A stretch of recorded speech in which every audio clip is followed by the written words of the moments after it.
പതിവ് പോലെ തൊടിയിൽ കുറ്റാന്വേഷണ വിദഗ്ധർ കർമ്മനിരതരായിരുന്നു. വളരെ ശാന്തമായ അന്തരീക്ഷത്തിൽ പുള്ളിപ്പൂവൻ്റെ ശബ്ദം പ്രകമ്പനം കൊണ്ടു. പക്ഷേ അവർ അറിഞ്ഞിരുന്നില്ല ഈ ഗ്രാമപ്രദേശത്ത് 2 കാവൽക്കാരുണ്ട് എന്ന്. എതിരാളിയുടെ ശ്വാസമെടുപ്പ് പോലും അളന്ന് അവൻ്റെ പേടിയുടെ വിയർപ്പ് കണം തൻ്റെ പൂച്ചക്കണ്ണുകളിൽ ഒപ്പിയെടുത്ത കിങ്ങിണി. മാർജാര ചരിത്രത്തിൽ തൻ്റെ പാദമുദ്ര പതിപ്പിക്കാൻ പതുങ്ങി കാത്തു നിൽക്കുന്ന കുക്കിയും. വേട്ടക്കാരനും വേട്ടമൃഗവും കണ്ടുമുട്ടി. ഈ സമ്മർദ്ദ സന്ദർഭത്തിൽ കാറ്റിലും ചോര മണക്കുന്നുവോ? ചുവന്ന തലപ്പാവിൽ വിപ്ലവം നിറച്ച പൂവൻ 2 മാർജാരരെയും തൻ്റെ നിരീക്ഷണ വലയത്തിലാക്കിയിരിക്കുന്നു.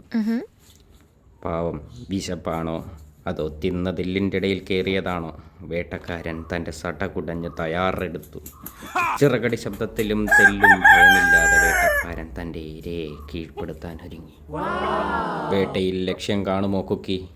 കാത്തിരിക്കൂ.